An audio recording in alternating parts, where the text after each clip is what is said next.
Hey there YouTube, USMC Schroeder here, coming at you with a real quick video about the LW15 lower receivers from New Frontier.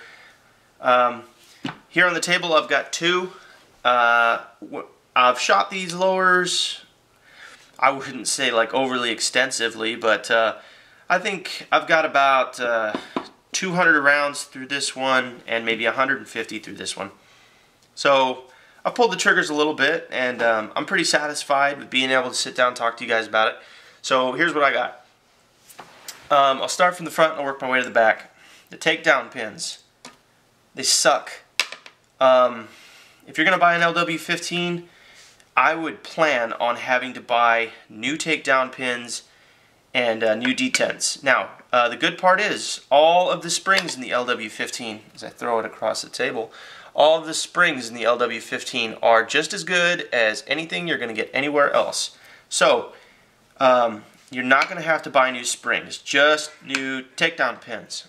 Second, I think it was this one. It came in the mail with a broken mag catch. The mag catches are also polymer like the takedown springs are.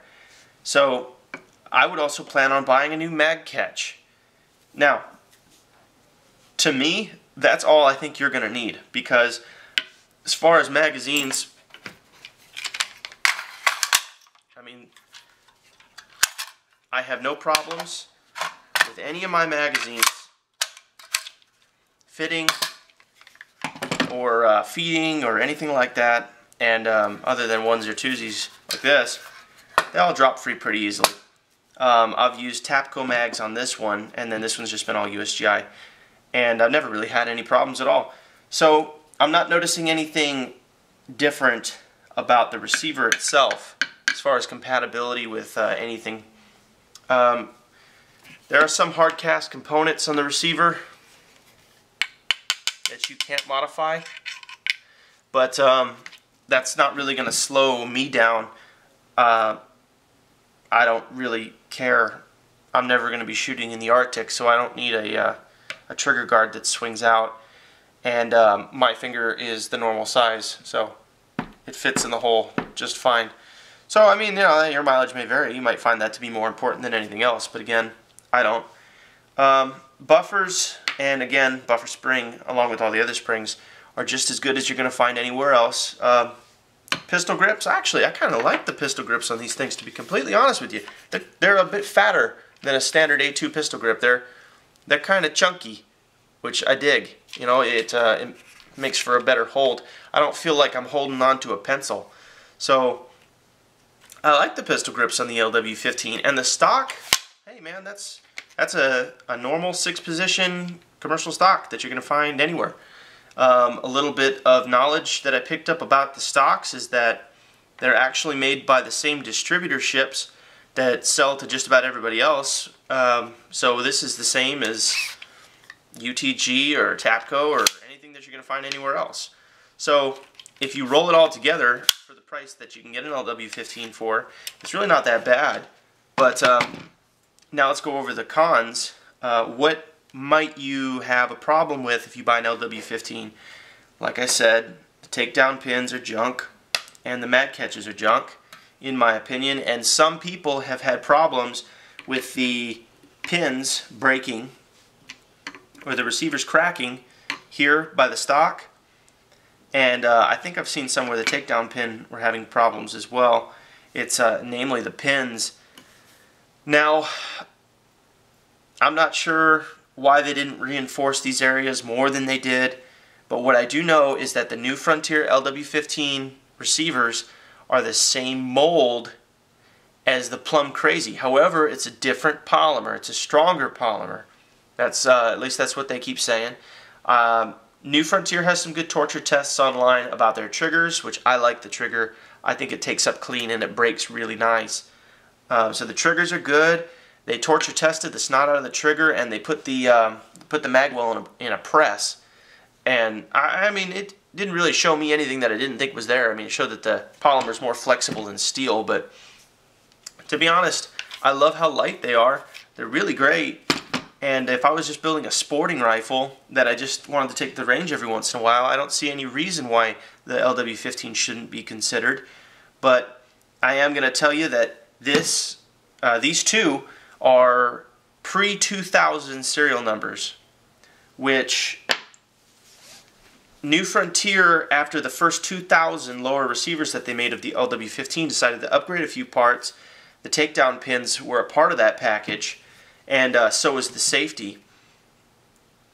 And these were before that, so I can tell you that, yeah, the safety, it does rotate when the weapon's been fired. So you can put this thing on safe with the hammer up, and then, you know, you'll be sitting there on the range cranking back on the charging handle, and you'll probably break something because it is plastic inside of there. That is the pre-2000 serial number, like these two are, and I'll demonstrate that for you. Go ahead and watch. I'll flip to safety. Get a little closer to the camera. Okay. Okay. And here we go. You can't do that with the newer ones. So, that's some of the things that you might run into. Would I buy an LW15 for a serious competition rifle, or a rifle that I might take and consider abusing, or a rifle that I might want for security purposes? Because I know a lot of people consider rifles for raw situations and things like that, because people like to be ready, just like carrying around a set of jumper cables, right? Some people like to have a rifle that they might be able to rely on. I'm going to tell you that in my experience, from what I've seen with these, I would not buy an LW15 for a security rifle, no matter what purpose you're going to use it for. If you're looking for a sporting rifle, for something fun, that, you know, it's not going to be a problem if it breaks, then this is a great option.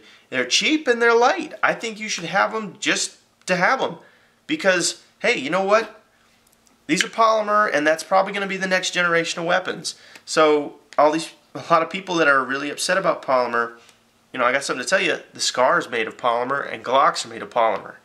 Okay, this is probably the next step. And do I agree with the way they cast these? No, I don't. I don't like the way they cast these at all, and I think they could have reinforced a lot of places on them. But is there anything wrong with them? No, there's people who are very happy with them. They're inexpensive and they're lightweight. I'm using these in particular.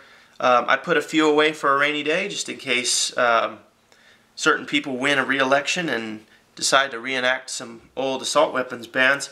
I'll have these nice pre-ban lower receivers, and they'll be just wonderful for sale items, because people will still want to shoot just like they do today.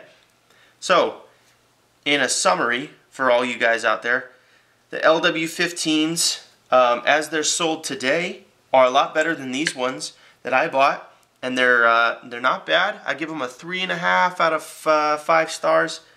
Very happy with the value, very happy with the weight, very happy with most of the components. If you're willing to do a couple of small upgrades, the takedown pins, the mag catch, and maybe even the safety, you're going to love it. You're not going to have any problems with it. And as long as you're not planning on kicking indoors, I really don't see it as being a problem. So I hope this helps you guys make an educated decision. I hope I didn't overrun the video. I hope it didn't take too long saying all that. But, you know, I was pretty happy to finally get this video made for you guys. Other than that, like I said, I hope this helps, and I hope you guys have a real great day, and see you later.